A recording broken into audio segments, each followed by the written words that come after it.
Hello students. पहले question number 12 देखें, फिर क्वेश्चन नंबर 11 देखें, आपको समझने में काफ़ी सुविधा होगी। इस क्वेश्चन पे हम डिस्कस करें इससे पहले कुछ एक बेसिक पॉइंट है वो हमें जानना होगा, फिर हम इस पे डिस्कस करते हैं। जैसे कोई भी नंबर दिया गया है, मैं कहूँ कि फैक्टर्स ऑफ 4, तो वो सारे नंबर जो 4 को डिवाइड कर सकते हैं, 1 से डिवाइड हो जाएगा, 2 से डिवाइड हो जाएगा, 4 से डिवाइड हो जाएगा। मैं कहूँ फैक्टर ऑफ 6, तो 1 से होगा, 2 से होगा, 3 से होगा, 6 से होगा। मैं कहूँ फैक्टर ऑफ 7, तो 1 से होगा, 7 से होगा। मैं कहूँ फैक्टर ऑफ 8, तो 1 से ये डिवाइड होगा, 2 से डिवाइड होगा, 4 से डिवाइड होगा, 8 से डिवाइड होगा। तो किसी भी नंबर का फैक्टर क्या होता है कि किसी भी नंबर का फैक्टर वो सारे नंबर होते हैं जो उसको डिवाइड करते हैं। जैसे 4 का फैक्टर 1 भी होगा, 2 भी होगा, 4 भी होगा, क्योंकि ये सारे नंबर्स 4 को डिवाइड कर सकते हैं। 6 का फैक्टर 1 भी होगा, 2 भी होगा, 3 भी होगा, 6 भी होगा, क्योंकि ये सारे नंबर 6 को डिवाइड कर सकते हैं। इन द सेम वे 7 का फैक्टर 1 भी होगा, 7 भी होगा, 8 का फैक्टर 1, 2, 4 और 8 होगा, क्योंकि ये सारे नंबर 8 को डिवाइड कर सकते हैं। अब अगली चीज आप देखें, प्राइम फैक्टर क्या होगा।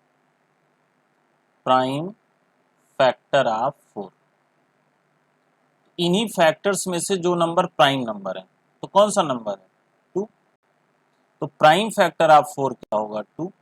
मैं कहूँ प्राइम फैक्टर ऑफ 6 क्या होगा? तो इसी में से जो प्राइम है यानी 2 और 3, तो 6 का प्राइम फैक्टर जो होगा 2 और 3 होगा। 7 का मैं कहूँ प्राइम फैक्टर, इसी फैक्टर्स में से जो प्राइम नंबर है, ठीक है, ये आपका 7 हो गया। हाँ, 1 तो सभी में होगा। चलिए, उसकी कोई रिक्वायरमेंट नहीं, उस पर डिस्कस बाद में हम कर लेंगे। अब ये देखो, प्राइम फैक्टर ऑफ 8 कहा जाए तो सभी में कौन सा है? 2। तो किसी नंबर के फैक्टर का मतलब वो सारे नंबर जो गिवन नंबर को डिवाइड कर सकें एग्जैक्टली, और उन्हीं नंबर में से जो प्राइम नंबर होते हैं वही प्राइम फैक्टर कहलाते हैं। तो पहला कॉन्सेप्ट तो ये क्लियर रखिए, फिर आप इस क्वेश्चन नंबर 12 पे डिस्कस कीजिए। A is equal to 9, 10, 11, 12, 13 and let f such that a to n be defined by fn is equal to the highest prime factor of n। अब बात को जरा समझें। यहाँ पे दो सेट दिए गए हैं, एक सेट ए है, इसमें कौन कौन से एलिमेंट है? 9, 10, 11, 12, 13, और दूसरा कौन सा है? वो है n। ठीक, अब कहा जा रहा है f, इसका फंक्शन कौन कौन सा होगा? जैसे आपने लिखा f9, fn is equal to the greatest the highest prime factor of 9। अब देखो 9 के कौन कौन से प्राइम फैक्टर होंगे? ठीक है, 9 का प्राइम फैक्टर होगा 3, बस 3 होगा, और यही हाईएस्ट है। जैसे 9 के फैक्टर कौन कौन से होंगे? 9 का फैक्टर 1 भी होगा। 9 के मैं फैक्टर की बात करूं तो 9 का फैक्टर 1 होगा, 3 होगा, 9 होगा। अब इसमें प्राइम फैक्टर कौन है? सिर्फ और सिर्फ 3।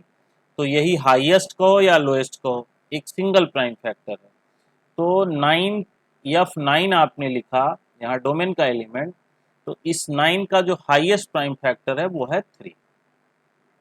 फिर आप लिखोगे F10, 10 के कौन कौन से फैक्टर होंगे भाई? 10 का फैक्टर होगा 1 होगा, 2 होगा, 5 होगा, 10 होगा। अच्छा, इसमें प्राइम फैक्टर कौन सा होगा? 2 होगा और 5 होगा।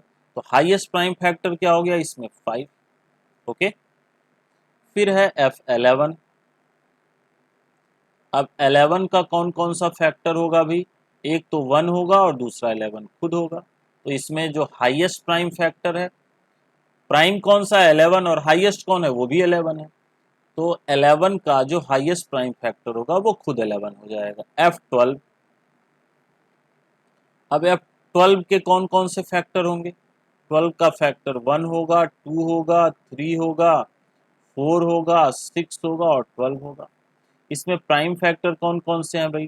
2 है, 3 है, बस, बाकी सब प्राइम नहीं है। अब इसमें हाईएस्ट प्राइम फैक्टर कौन सा होगा? ये 3 हो जाएगा। तो F12 में जो 12 का हाईएस्ट प्राइम फैक्टर होगा वो 3 होगा। इसी तरह से F13 में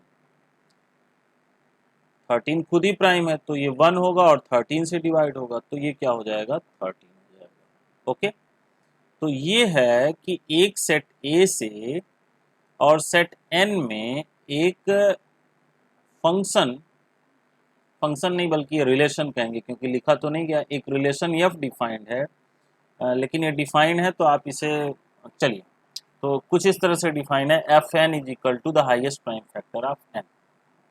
ठीक, मतलब आप 9 को लोगे, ठीक, और इसका हाईएस्ट प्राइम फैक्टर 10 का और दिस का, मतलब अगर हम फंक्शन बनाएं तो कुछ इस तरीके से फंक्शन बनेगा, 9, 3 यानी 9 और इसका हाईएस्ट प्राइम फैक्टर 3, 10, 5 यानी 10 और इसका हाईएस्ट प्राइम फैक्टर 5,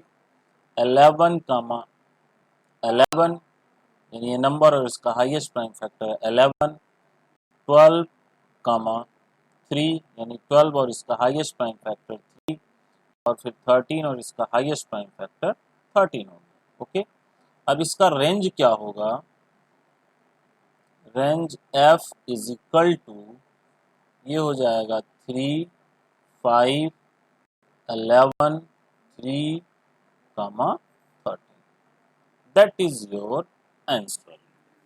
ठीक है, तो बहुत अच्छा क्वेश्चन था, इसे आप क्लियर रखेंगे। आगे एक क्वेश्चन बचा है, जरा हम उसकी तरफ मूव करते हैं, क्वेश्चन नंबर 11।